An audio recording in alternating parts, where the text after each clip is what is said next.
Alhamdulillahi Rabbil Alamin. Mes chers frères et sœurs, il ne vous échappe pas qu'il nous reste quelques jours, voire quelques heures. On peut se permettre de dire quelques heures, vu que le Ramadan est très proche. Quelques heures, et nous voilà entrés dans ce mois béni, dont Allah subhanahu wa ta'ala a fait maintes fois l'éloge dans le Saint-Coran. Ce mois dont le prophète alayhi afdalus salatu wa azkat taslim a dit que quand il rentre, eh bien, Allah Jalla wa ala nous facilite l'entrée au paradis. Allah subhanahu wa ta'ala affranchit des gens de l'enfer. Allah Jalla wa ala ordonne à toutes les portes du paradis de s'ouvrir et à toutes les portes de l'enfer de se fermer. Et Allah Jalla wa ala donne l'ordre que tous les shayatin, les diables les plus néfastes, soient enchaînés. Pendant ce mois béni, ayyuhal akhyar, il y a des centaines, il y a des milliers, il y a des millions, il y a des milliards. Abshiru ayyuhal ikhwatul kiram, de musulmans dans le monde entier qui s'efforcent de se rapprocher du divin à travers l'abstention pour montrer l'amour qu'ils portent envers leur Seigneur, l'abstention de nourriture et de boissons pendant de longues journées. Mais ce qui nous importe, ce n'est pas simplement de jeûner, mais c'est avant même de jeûner de savoir comment réussir son jeûne du mois de Ramadan. Comment réussir à jeûner et à passer son mois complet en rendant notre Seigneur Tabaraka wa Ta'ala satisfait de nous. Comment réussir le mois du Ramadan? Et pour cela, on va indiquer quelques pistes efficaces et bénéfiques, Inch'Allah Ta'ala, afin qu'on parvienne tous à jeûner le mois du Ramadan, un mois complet comme il se doit, et afin qu'on puisse profiter au maximum de tous ces trésors que renferme Shahru Ramadan. Et les pistes, on va les voir au billahi tawfiq.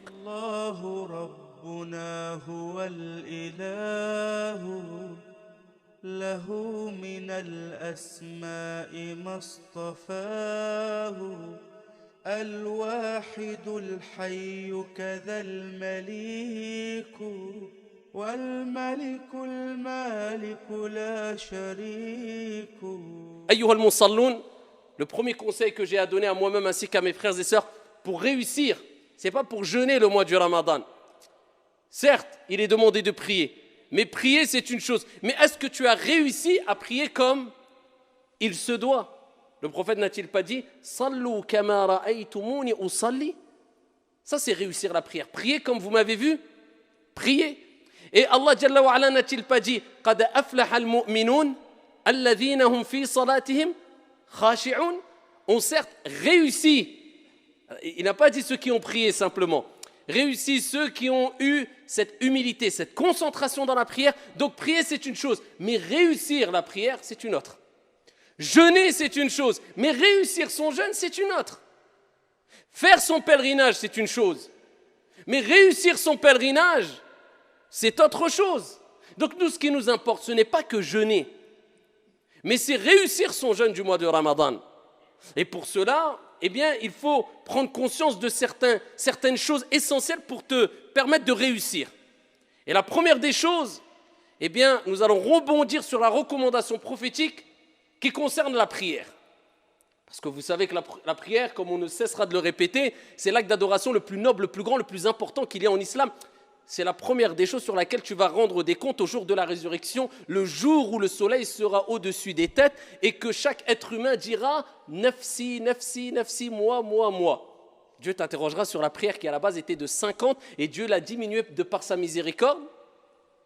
Et à travers l'amour qu'a eu le prophète alayhi salatu wassalam pour nous, à 5 prières. Et cela nous donne la récompense de 50 prières comme vous le savez toutes et tous. Mais ici, il faut savoir que le prophète alayhi salatu wassalam a donné des recommandations pour prier, mais pour réussir sa prière. Et parmi les plus belles des recommandations que le prophète a données, c'est quand il a dit cela à un compagnon du prophète alayhi salatu wassalam, un compagnon parmi les compagnons du prophète alayhi salatu wassalam. Il lui dit « Salli », simplement prie, non. « Salli salata muwaddi'». Voilà, comment réussir la prière. Regardez la belle recommandation. Prie, accomplis la prière de celui qui fait ses adieux. C'est-à-dire le prophète il dit aux compagnons, pour réussir ta prière, eh bien, fais de ta prière comme si c'était ta dernière prière. C'est-à-dire tu te dis, c'est la dernière prière, après je vais rencontrer mon Seigneur. Je vais quitter ce bas monde, je vais quitter ce monde, je vais me séparer de mes biens, je vais me séparer de ma famille. C'est-à-dire c'est le dernier acte d'adoration qui fait partie des plus grands actes d'adoration que je vais accomplir. Et le prophète nous dit, innamal a'malu bi al-khawatim. Les actions ne valent que par leur fin. Tu peux voir une personne qui peut-être était égarée toute sa vie, buvait de l'alcool, était loin de la religion, peut-être les derniers instants de sa vie, va se repentir, il va être sincère, il va être pieux, Dieu va lui donner accès au paradis. Alors qu'à côté, une personne, toute sa vie était dans les actes d'adoration, il manquait de sincérité, et juste avant de mourir, il a tout abandonné, il s'est égaré. Et Dieu lui a donné l'accès en enfer. Les actions ne valent que par leur fin, la preuve qu'on doit toujours rester modeste et ne pas se précipiter à juger les autres. Celui que tu critiques peut-être demain sera meilleur que toi et toi pire que lui. Donc occupe-toi de toi, c'est déjà beaucoup. Eh bien le prophète il te dit, eh bien c'est les dernières actions. Donc toi quand tu pries tu te dis, c'est peut-être ma dernière prière. Donc la prière c'est parmi les actes d'adoration les plus importants. Donc je la fais bien, comme ça quand je rencontre mon Seigneur, peut-être je vais mourir après le Dhuhr, peut-être après l'Asr, je fais le Maghrib, peut-être après le Maghrib je vais mourir. Au moins le plus grand acte d'adoration pratique, eh bien, je l'aurais fait de la meilleure des manières. Eh bien, de même, nous te disons, ya Abdallah, ce mois de Ramadan, quand tu vas le jeûner, dis-toi, je fais le jeûne de celui qui fait ses adieux.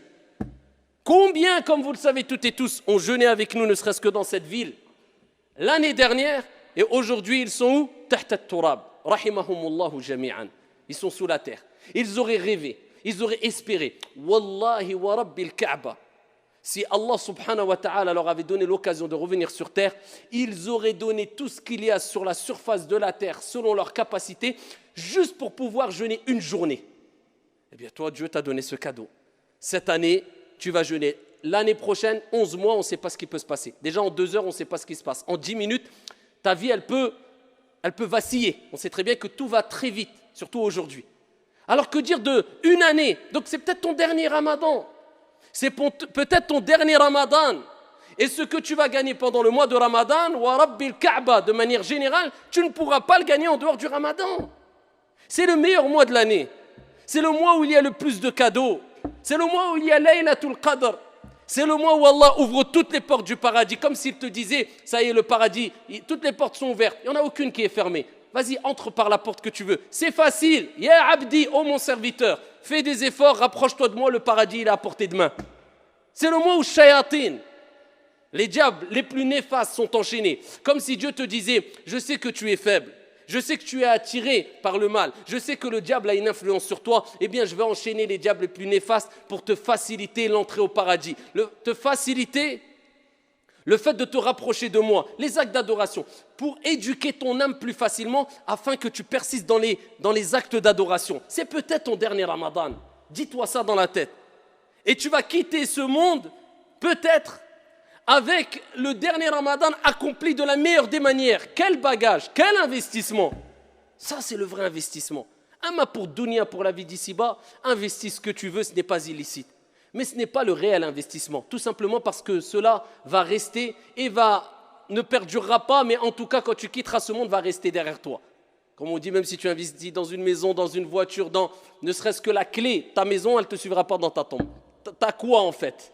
Tu es qu'un locataire, même si ça t'appartient, tu restes locataire, que tu le veuilles ou non. Petite période, mudda qasira, toute petite période, tu ne sais pas combien de temps. Donc investis dans ton Ramadan. Allah t'a donné la santé, Allah t'a donné la foi. Allah Jalla wa Ala t'a donné l'intelligence. Allah subhanahu wa ta'ala t'a choisi. Eh bien, profite, sois reconnaissant vis-à-vis d'Allah. Et ainsi, tu réussiras ton mois de Ramadan. Deuxième piste pour réussir son mois de Ramadan. Ash-shukru lillah. Prendre des leçons du mois de Ramadan. C'est le but du Ramadan. C'est-à-dire, le Ramadan, c'est une école. Pour réussir son Ramadan, ou du moins, pour savoir si tu as réussi Ramadan, regarde l'impact qu'a eu le Ramadan sur toi après Ramadan. Parce que Dieu, il nous éduque à travers les actes d'adoration. J'espère bien que vous avez compris que les actes d'adoration, ce n'est pas simplement le fait de faire des gestes pendant la prière. Non, ces actes d'adoration pratiques, d'accord, cultuels, ont été mis en place aussi pour nous éduquer dans la vie de tous les jours. Vous comprenez ça? Ramadan, si tu veux le réussir, eh bien, c'est que tu vas comprendre que c'est des leçons le mois du Ramadan et que ça doit laisser une marque sur toi après Ramadan. Quand tu viens à la mosquée, et que tu dois venir en marchant, sans courir, et que tu dois t'aligner avec tes frères, tu dois te rapprocher des frères, coller tes épaules, Pas coller les pieds. Beaucoup collent les pieds, alors que dans les 4 écoles, ça n'existait pas. Coller les pieds, c'était juste pour aligner les rangs. Après, tu n'as pas besoin de coller les pieds. Mais aligner les rangs, le prophète, il dit avec douceur, vous rapprochez vos épaules. Vous suivez l'imam. Pourquoi cette discipline? Pourquoi cette organisation? À une heure bien précise. Quand l'heure est passée, ça y est, tu vas prier tout seul. Des mouvements que tu fais en harmonie, tous ensemble. Tu suis l'imam, tu ne fais pas ce que tu veux. Pourquoi ces règles? Pourquoi ces comportements? Pourquoi cette gestuelle? Pour nous éduquer, nous apprendre à être disciplinés, à être organisés, à être carrés, à être sereins, à être apaisés. Mais est-ce qu'on a compris cela, nous? Normalement, on doit être les gens les plus éduqués, les plus disciplinés. Et malheureusement, illa man rahimallah, ce n'est pas le cas. Parce qu'on n'a pas compris que derrière les actes d'adoration, il y a une éducation qu'on doit mettre en application dans la vie de tous les jours, quand tu sors, quand tu vends, quand tu achètes. Dans chaque acte d'adoration, on peut puiser plusieurs leçons qui nous permettent d'être éduqués et disciplinés en dehors de la mosquée, en dehors de l'acte d'adoration lui-même. Siyam ou Ramadan, le mois du Ramadan, ça nous pousse à la modestie. Parce que tous les actes d'adoration, eh bien, c'est un des buts. C'est quoi? C'est la modestie, la prière. Tu pries aligné, tu es à côté du riche, tu es à côté du pauvre, tu restes modeste. Le mois du Ramadan, le pauvre ne mange pas, toi tu ne manges pas. Tu es riche, tu ne manges pas. Parce que tu as des millions, tu as le droit de manger avant le Maghreb, abadan, tu attendras le Maghreb. Pour mettre tout le monde au même niveau. Al-Hajj, eh bien tu es riche, tu es pauvre, tu vas mettre tes deux vêtements blancs qui ressemblent à un linceul. Pareil, sans sous-vêtements, sans rien du tout en dessous. Même le pauvre à côté de toi, pareil, on différencie. La modestie à tawadu. Le Ramadan comprend bien que c'est une école pour t'apprendre la modestie. Et t'apprendre aussi at-tadhiya, le sacrifice. Parce que l'islam, c'est une religion où on doit, à travers la prière, c'est un sacrifice la prière, parce que ça demande de laisser ton travail, de faire ta prière à l'heure, c'est un sacrifice ou pas? Dieu veut que tu sacrifies. Je parle du sacrifice bien compris, pas n'importe comment. Hein. Et pareil, le jeûne du Ramadan, c'est un sacrifice ou pas? Mais bien sûr. Comment ça, du matin, surtout nous ici, du matin, 6h du matin, 5h du matin, jusqu'à 21h le soir, 21h30, 22h, tu te prives de boire et de... Si ça, ce n'est pas un sacrifice, c'est quoi? Parce que Dieu te rappelle, tu as été créé pour m'adorer et je veux que tu prouves ton amour vis-à-vis de moi à travers des sacrifices dans les actes d'adoration. Eh bien là, tu dois prendre ces leçons en disant, plus le sacrifice est grand et plus Dieu sera satisfait de moi à travers des actes d'adoration tels le jeûne et telle la prière. Donc ça te montre que voilà, le Ramadan, c'est une éducation spirituelle, c'est une école spirituelle. Ainsi, tu auras compris un des buts du Ramadan et tu auras réussi ton Ramadan parce que ça te servira en dehors de Ramadan. Les bonnes habitudes que tu as prises pendant Ramadan, eh bien, tu vas les continuer. Pour réussir Ramadan, c'est de comprendre tous les bienfaits qu'il y a dans Ramadan. Et parmi les plus grands des bienfaits et les plus beaux des bienfaits, le prophète sallallahu alayhi wa sallam, fi sahih, comme vous le savez toutes et tous, a dit « Man sama Ramadan imanan wa ihtisaba. Ghufira lahu ma taqaddama min dhanbi. » Celui qui jeûne le mois du Ramadan, poussé par sa foi, c'est pas parce que par habitude ou pour ressembler aux gens ou pour que les gens disent oh il jeûne ou je ne sais quoi. Non, on n'a à imposer à personne le mois du Ramadan. Et quand on fait un acte d'adoration, on le fait pour Dieu, pour Allah subhanahu wa ta'ala uniquement. Celui qui fait le mois du Ramadan, poussé par sa foi, en espérant la récompense divine. C'est-à-dire quand tu fais Ramadan, tu espères la récompense. C'est quoi le Jannah, le paradis? C'est quoi? Tu veux réussir ton Ramadan? Eh bien, rappelle-toi de ce hadith, celui qui jeûne le mois du Ramadan, poussé par sa foi, en espérant la récompense divine, tous ses péchés seront pardonnés. Man qama Ramadan kadhalik. Le prophète, il dit aussi, celui qui fait la prière la nuit pendant Ramadan. Alors ça, retiens cela. C'est-à-dire, celui qui, tout le mois du Ramadan, il a fait qiyamul layl, la prière de la nuit. Tout le mois du Ramadan. C'est pour ça, ne rate pas une seule nuit sans faire au moins, ala al-aqal, les gens, alhamdoulilah, ils vont tous à Tarawih en général, mais au moins 2 rak'at après Salat al-Isha. Qiyamul layl, au moins. Comme ça, tout le mois, tu auras fait Qiyamul layl, le prophète, il dit, celui qui le fait, tout le mois du Ramadan, tous ses péchés seront pardonnés. Par contre, le prophète sallallahu alayhi wa sallam, il nous dit dans le hadith rapporté par Al-Bukhari, et il nous rappelle que Ramadan, ce n'est pas que se priver de boire et de manger, c'est un comportement, c'est un akhlaq, il dit, celui qui ne délaisse pas Az-Zour, le mensonge, et le témoignage, le faux témoignage, quelqu'un qui ment, pendant le mois du Ramadan, il a oublié que Ramadan, c'est avec la bouche, c'est avec les yeux, c'est avec les oreilles aussi. Eh bien, Allah n'a pas besoin de sa privation de boire, de nourriture et de boisson. Allah, il n'a pas besoin. Entre guillemets, tu te fatigues. Tu bois pas, tu manges pas, mais Allah, il n'a pas besoin de ton jeûne, parce que tu mens. Et le prophète, il dit dans Sahih al-Bukhari, il dit, celui qui jeûne, qui entame le mois du Ramadan, il doit s'abstenir de toute obscénité. Vous avez l'éducation? Si tu veux réussir Ramadan, tu comprends que Dieu t'éduque, parce qu'il veut qu'il t'a facilité le fait que tu peux éduquer ton âme, parce que l'âme, elle s'affaiblit. L'âme instigatrice au mal, elle s'affaiblit. Vous voyez, on se sent faible pendant Ramadan, parce que le sang circule moins vite dans le sang, dans le corps, et le prophète alayhi salatu wassalam, il dit, Shaitan circule en vous comme le sang circule dans votre corps. Shaitan a moins d'influence sur toi, le corps s'affaiblit, l'âme instigatrice au mal, elle s'affaiblit aussi. Les shayatines sont enchaînées, les portes du paradis sont ouvertes, Dieu te facilite l'éducation de l'âme. Et le prophète, il te dit, donc c'est comme s'il te dit, maintenant éduque ton âme. Les mauvaises habitudes, tu es insulté, vous voyez, maintenant tout le monde, chaque phrase, il dit au moins 3-4 gros mots. Illa man rahimallah. Eh bien là maintenant, éduque ton âme. Tous les mauvais défauts, les défauts que tu avais, essaye petit à petit. On n'est pas des anges, on n'atteindra jamais la perfection. Al-kamal ou lillah. Mais essaye de tirer les plus gros défauts que tu avais. Entre autres, les mauvaises paroles. Le prophète, il dit, alayhi salatu wassalam, celui qui jeûne le mois du Ramadan, il délaisse toutes les obscénités. Il dit qu'il délaisse toutes les obscénités. Et si quelqu'un vient le combattre ou le provoquer, il dit, inni sa'im, inni sa'im. On te provoque. Regardez l'éducation du nefs là, c'est facile de se mettre en colère. Mais le prophète, il dit le fort, c'est celui qui retient sa colère quand il est en colère. Eh bien, tu dis je jeûne, paix, laisse-moi en paix. Et c'est comme ça que tu vas réussir le mois de Shahru Ramadan. Pour réussir Shahru Ramadan, eh bien, il faut comprendre le verset coranique. Shahru Ramadan alladhi unzila fihi al-Qur'an. Le mois du Ramadan, c'est le mois où Allah il a révélé quoi? Al-Qur'an. Allah, il a choisi le meilleur des mois pour révéler le meilleur des livres. Pendant la meilleure des nuits, Inna anzalnahu fi laylatil qadr. Wa ma adraka ma laylatul qadr. Laylatul qadr khayrun min alfi shahr. Nous l'avons certes descendu, révélé la nuit du destin, la 27e nuit, avec divergence des savants, du moins les dernières nuits impaires. Et qui te dira qu'est-ce que c'est que la nuit du destin? La nuit du destin est meilleure que 1000 mois d'adoration. Regardez les cadeaux divins. Et Dieu, s'il a descendu, révélé le Coran pendant le mois de Ramadan, c'est pour te rappeler que pendant ce mois qui est le meilleur des mois, eh bien, multiplie la récitation du meilleur des livres. Concentre-toi que dans la récitation du Coran.